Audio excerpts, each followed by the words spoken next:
Hi there. I know it's been a while. I'm very sorry. It's been so long since my last update. Um, Today is Monday, March 18th. Um, the reason why I have been gone is because recuperation from radiation has been really, really hard.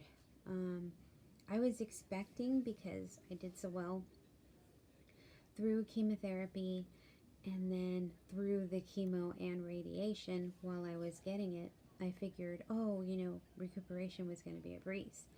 Um, I couldn't have been. I was wrong. Um, it it's been really hard.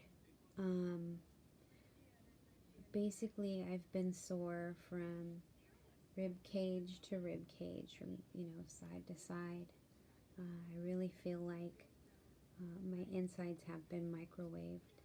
Um, and something that I'm dealing with, that I knew could happen but was really hoping and praying it wouldn't, was, sorry, let me pause the TV. I tried to turn it down, but it's still a little loud. I'm getting pancreatic flares. And if you're not familiar with that, basically, um, it feels like your pancreas is twisting on itself. They've ranged from just a small cramp every now and then to yesterday. Yesterday was a really, really bad one. It hurts so bad. I literally could not inhale. I couldn't breathe, and I nearly passed out. Um, I I could take some pain. This pain is, it's it's bad. Um, so if anyone tries to tell you that recuperating from radiation is easy, it is not. It really isn't. Um, I would say yesterday's pain was the absolute worst pain I've ever felt in my life. And I gave birth to a 9-pound baby with no drugs. So it was bad. I'm really hoping it doesn't happen again. But it might. I know it might. Um, so we'll see. Um, Tomorrow is my CT scan, so hopefully I'll have some good news soon. Um, I'm sure they're going to talk about surgery, a Whipple surgery. Um, Sorry, I'm looking a little busted. But, with going through all of these pains and stuff, wow, it's hard. It's really hard. Um, excuse me. Um, some, Most of the time when I have a pancreatic flare, it's like right where the pancreas is, like right, if you're a female, under your breasts, right in the center there where your stomach is. I guess it would be for a male too, but you don't have breasts. But sometimes I'm kind of getting the impression that my gallbladder might have been cooked in the process, because I'll get a shooting pain like on my right. And it's crazy because when that happens, I immediately have to run to the bathroom because I vomit. So it's been a plethora of vomiting and cramping and flares and gallbladder issues it's radiation is hard. And when I went online to look to find out information about radiation specifically for pancreatic cancer, there really wasn't much out there for me to find. Um, it's hard. It is hard. Um, and I really think the 3 weeks might have been a bit excessive. Um, I won't know for sure, of course, until we get the CT scan. But it's hard.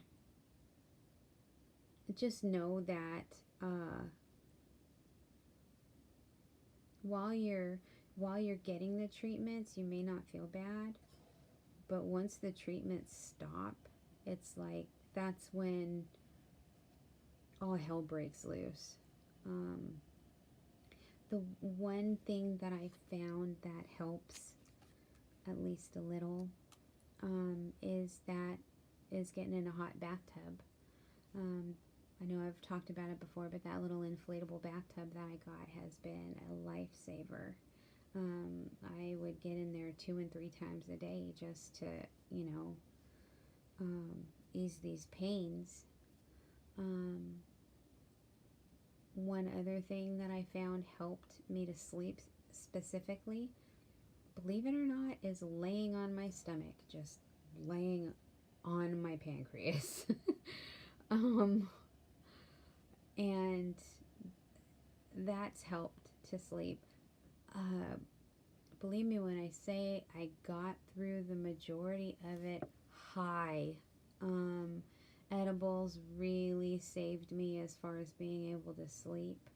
But these pains will wake you up out of an edible coma because they're intense.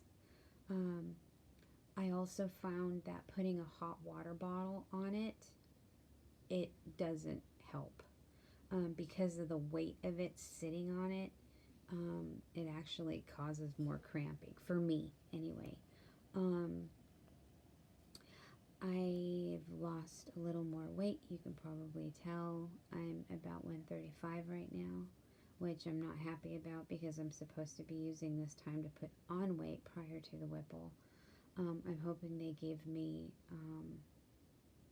a little more time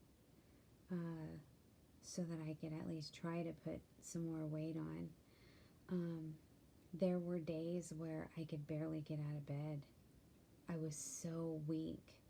And I think I've cried more in the past 2 weeks than I have in my life. Yesterday's episode was really bad. After it was done, I was so drained, not just physically but emotionally as well. I pretty much just laid on the floor for about an hour crying because it was just too much. The crying, the purging, it helped. It did help.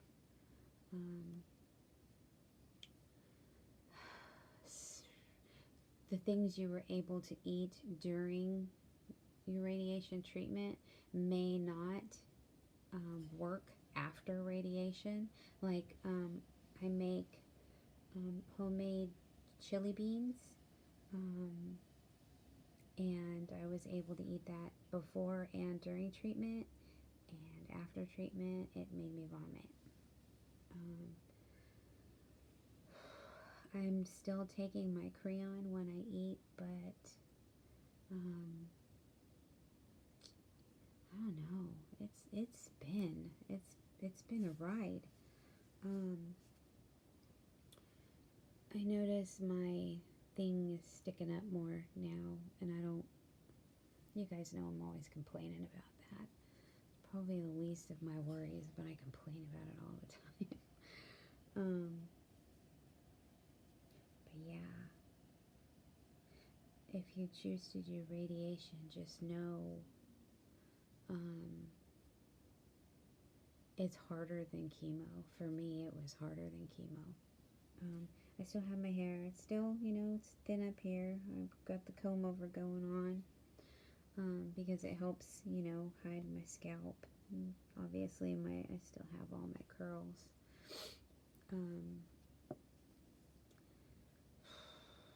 Oh, and the gas. Oh, stay away from xylitol, sorbitol, all of those fake sugars.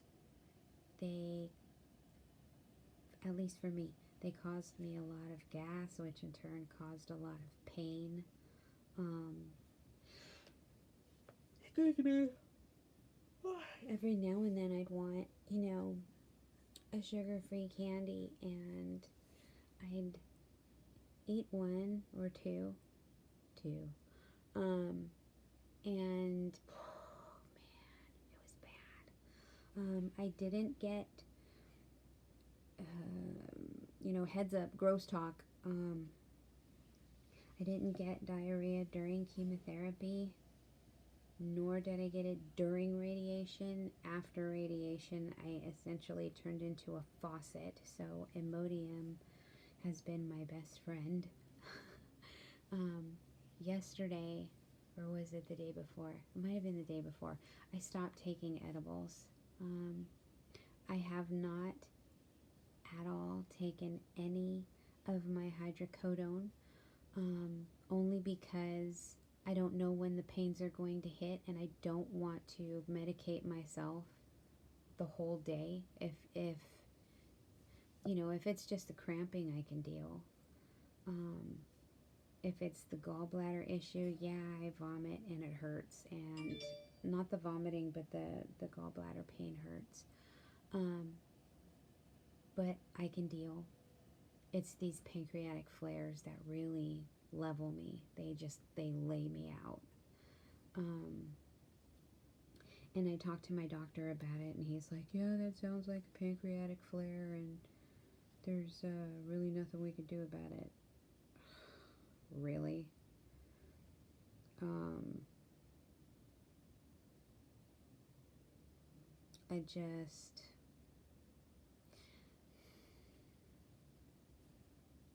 That makes me mad,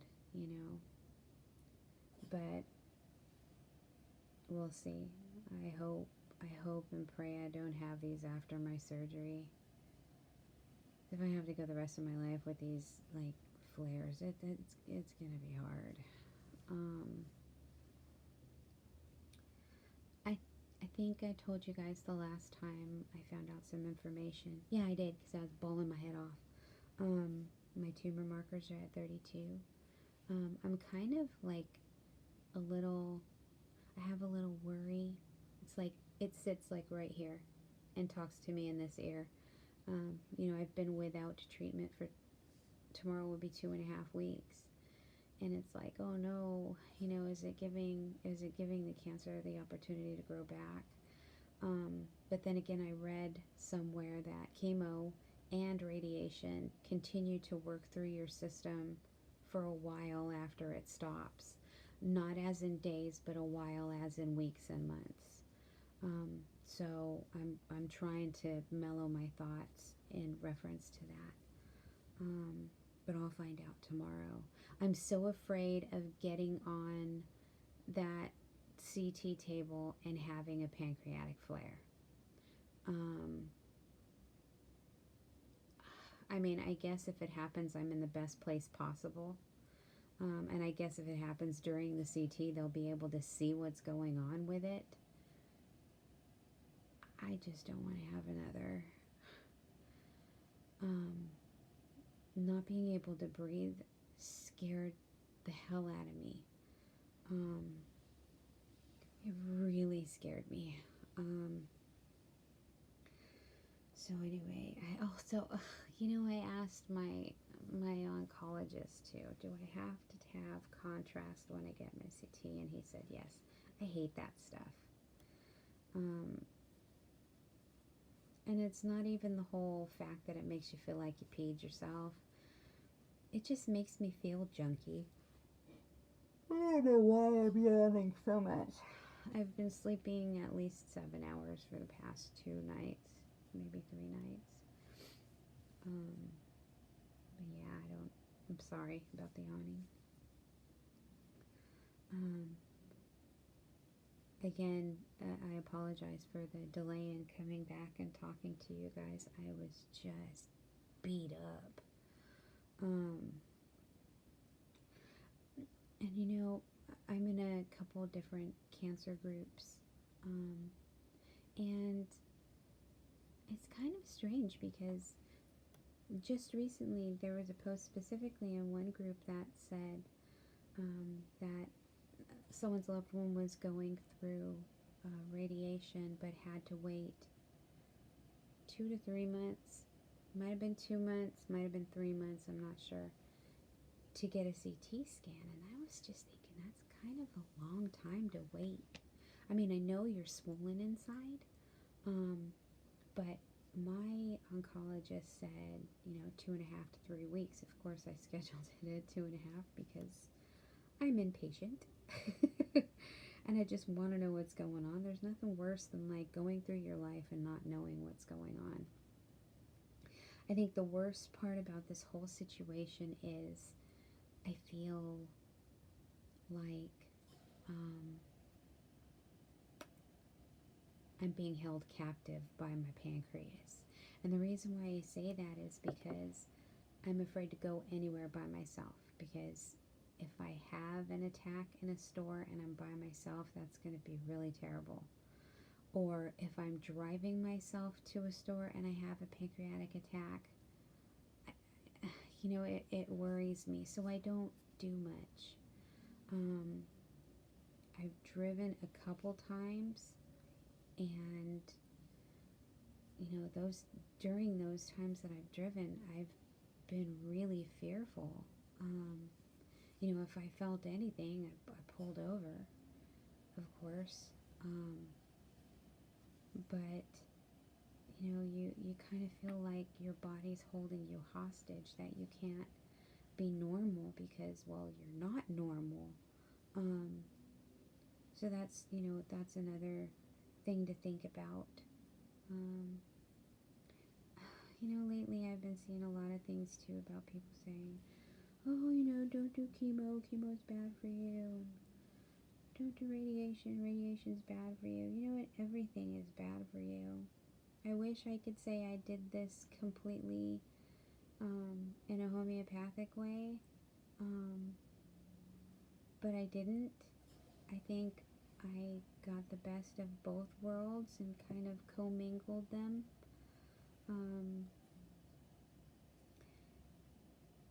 I don't know. There's a chance that after the surgery's done, they may have me do chemo again, just to make sure that the cancer stays away. And I don't know if I want to, honestly. My plan is to, really stick to my diet, and I want to start taking RSO, which is Rick Simpson oil, which I believe will help stave off the cancer. Because even if I get rid of it now, the recurrence rate is 7 to 80%. And that's really disheartening, If I'm able to keep it away for 2 years, they claim there's a chance it won't come back. It's just, you put your body through all of this, only to know that, it can come back. There's a really strong likelihood that it's going to come back. And when it does come back, most likely it'll metastasize. So I'm trying not to focus on, the negatives, because I need to get through this first.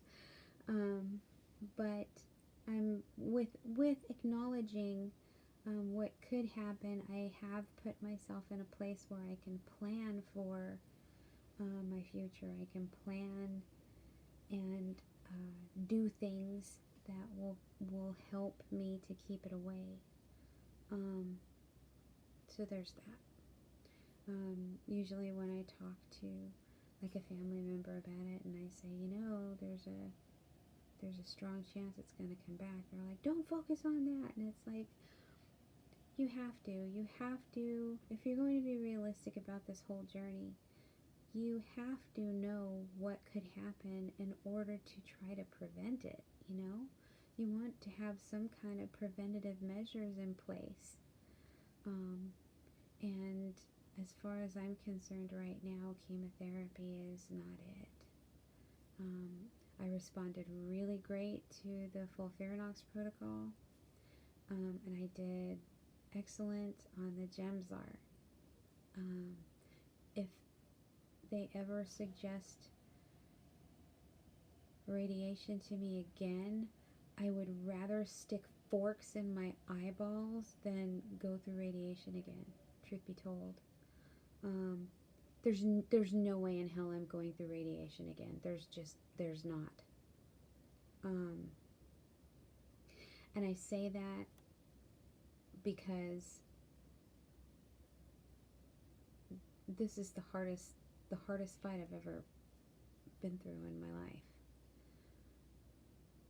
Now, if it comes to saving my life and having radiation, will I do it?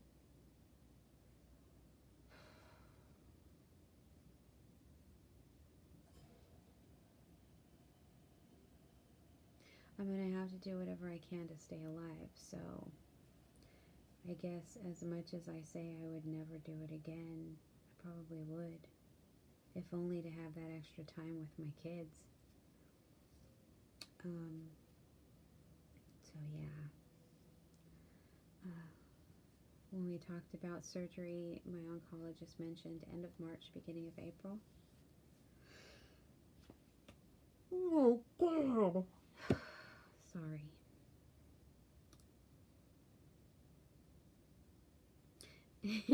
I don't know why I got it in my brain that I was just going to breeze through these, few weeks with no chemo and no radiation, and I was going to, go places and do things and visit friends, and I'm lucky if I can get out of the bed. Today's been a good day. Today I had minor cramping. Ooh, knock on wood. I better knock on wood. Today's been a good day. And I hope tomorrow's a good day too. But we'll see what happens when they jack me full of contrast tomorrow. As soon as I get my results, I will come back with a video and let you all know what's going on. There is one thing that I read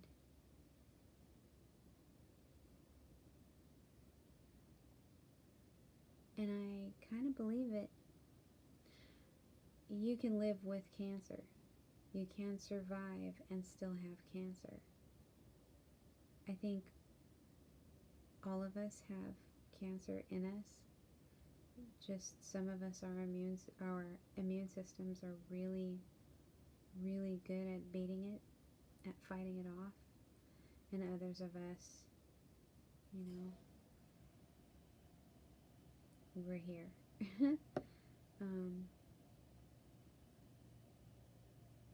But I don't think you have to 100% kill the cancer in order to survive. I think you can live with the cancer as long as you're able to keep it in check.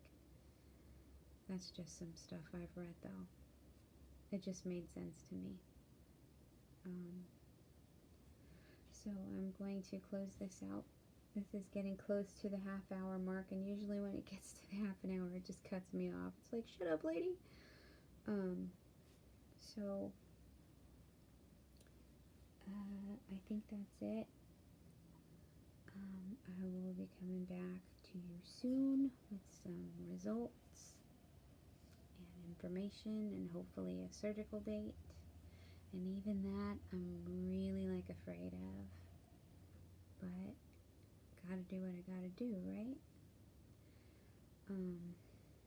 I have questions like, what if the radiation just completely obliterated the tumor? The tumor's just been evaporated, vaporized. What happens then? Do they still go in there and do a Whipple? How much are they going to remove from my body when they do the Whipple? Just those kinds of things. I know the surgery is going to be done in Oakland, California at Kaiser Surgical Center in Oakland.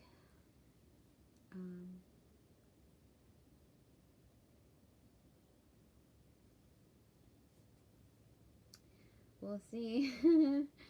You know, I've already like started thinking about, okay, what am I going to do with my hair? I'm probably just going to braid my hair, have my hair put in braids so I don't have to deal with it while I'm going through surgery.